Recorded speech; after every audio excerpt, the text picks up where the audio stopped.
A noite estava fria e escura. O perito criminal Rodrigo dirigia pela estrada, seguindo as coordenadas que recebera pelo rádio. Ele estava acompanhado pelo médico legista Carlos e pelo auxiliar de necrópsia João. Eles estavam a caminho de uma fazenda abandonada, onde havia sido encontrado um corpo mutilado. "O que você sabe sobre esse caso?" perguntou Carlos, olhando pela janela. "Pouca coisa, só que o corpo foi encontrado por um casal de turistas que estava acampando na região. Eles disseram que ouviram gritos e tiros e foram ver o que era.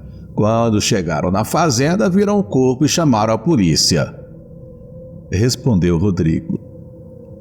"E a polícia, o que disse?" quis saber João. "Que o corpo estava irreconhecível, que tinha sido atacado por algum animal selvagem, que tinha marcas de balas e facadas, que tinha sinais de tortura e magia negra, que tinha um símbolo estranho desenhado no peito", disse Rodrigo. "Um símbolo estranho?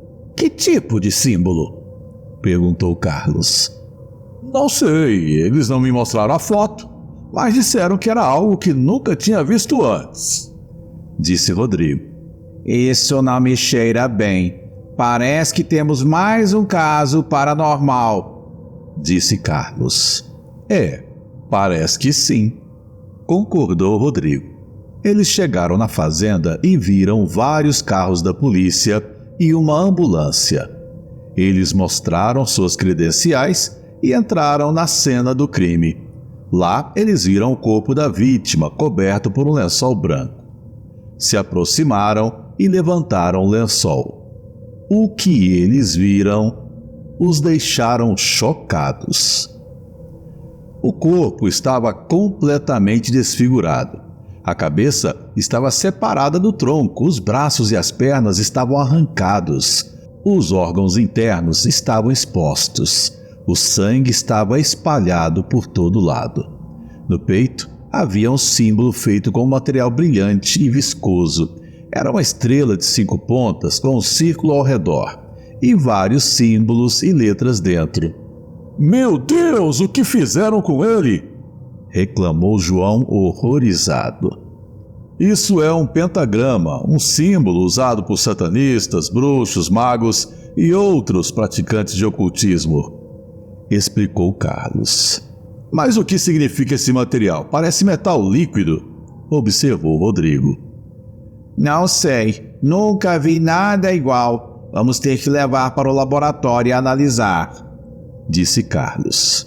"E esses símbolos e letras, você reconhece algum?" perguntou Rodrigo. "Não, parece ser de algum idioma antigo, talvez sumério, babilônico, egípcio, sei lá. Não tenho certeza, vamos ter que pesquisar", disse Carlos. "E as marcas de balas e facadas? Quem atirou e esfaqueou nele?" perguntou João. "Talvez o próprio assassino, ou talvez alguém que tentou impedir o ritual. Ou talvez ainda a vítima, que tentou se defender. Não sabemos, vamos ter que investigar", disse Rodrigo. "E o animal que o atacou? Que tipo de animal era?" perguntou João. Não era um animal, era um monstro", disse Rodrigo apontando para uma parede. Na parede havia uma marca de garras que tinha rasgado a madeira. A marca tinha cerca de 2 metros de altura e tinha 5 dedos, cada um com uma unha afiada e curva. "Isso é uma pata de lobisomem", disse Rodrigo. "Um lobisomem? Você tem certeza?" perguntou Carlos. "Tenho, eu já vi um antes. Eles são criaturas terríveis, que se transformam em lobos gigantes na lua cheia. Eles são rápidos, fortes, ferozes e sanguinários. Eles matam por prazer, sem piedade alguma", disse Rodrigo. "E o que o lobisomem tem a ver com esse ritual?" perguntou Carlos. "Não sei, talvez ele fosse o assassino, ou talvez ele fosse a vítima, ou talvez ainda fosse o intruso. Não sabemos. Vamos ter que investigar, disse Rodrigo. E como vamos fazer isso? Como vamos encontrar um lobisomem? Perguntou João. Vamos usar um rastreador, um aparelho que capta a frequência sonora dos uivos dos lobisomens. Eles costumam uivar quando estão perto de outros da sua espécie, ou quando querem marcar seu território, ou quando estão em perigo, disse Rodrigo. E você tem um desses? Perguntou Carlos. Tenho, está na van, vou pegar. Ele saiu da fazenda e foi até a van do IML. Ele abriu a porta e pegou uma maleta. Voltou para a fazenda e abriu a maleta. Dentro havia um aparelho parecido com um rádio, com uma antena e um fone de ouvido. Ele ligou o aparelho e colocou o fone de ouvido. Ajustou a frequência e começou a ouvir. O que você está ouvindo? Perguntou Carlos. Nada, só silêncio, disse Rodrigo. Isso significa que não tem nenhum lobisomem por perto? Perguntou João. Não, isso significa que eles estão se escondendo. Eles também sabem que estamos aqui.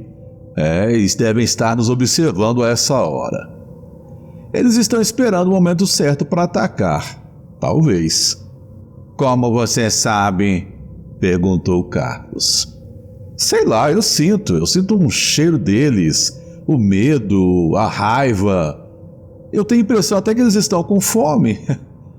Sei lá, fome, sede, eles querem nos matar. Isso eu tenho certeza, disse Rodrigo. Então o que vamos fazer? Perguntou João. Vamos nos preparar, vamos pegar nossas armas, nossos feitiços, nossos amuletos. É hora da guerra, temos que nos proteger, vamos lutar, disse Rodrigo. E se não for o suficiente? Perguntou João. Aí nós vamos morrer tentando, disse Rodrigo com um sorriso amargo. Ele guardou o rastreador e pegou uma pistola. Ele entregou outra pistola para Carlos e uma faca para João. Também pegou um colar com um pingente de prata que tinha um símbolo de proteção. Colocou o colar no pescoço e deu outro para Carlos e João. Também pegou um livro de magia negra que tinha vários feitiços e encantamentos. Abriu o livro, escolheu um feitiço e começou a recitar as palavras em voz baixa. O que você está fazendo?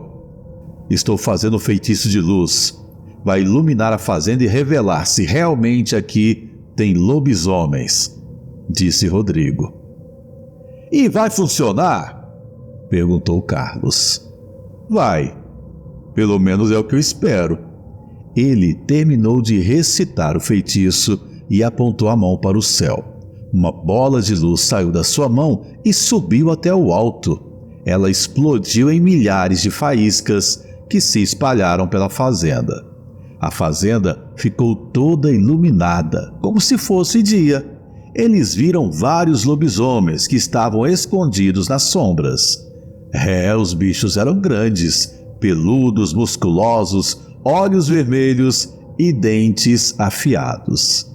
Eles rosnaram e uivavam furiosos com a luz.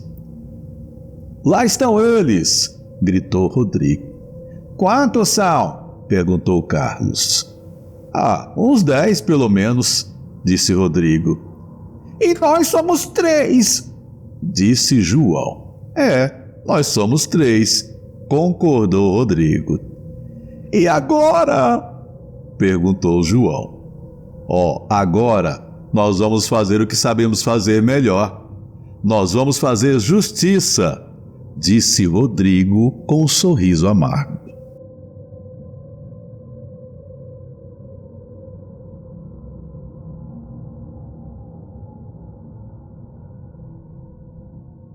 Se quer ouvir histórias reais como essa, ou mais horripilantes, é só dar um like, ativar o sininho e compartilhar o link com amigos e parentes. Descubra o fascinante universo do terror em nosso grupo. no Facebook, canal Contos de Terror, onde os horrores mais arrepiantes ganham vida.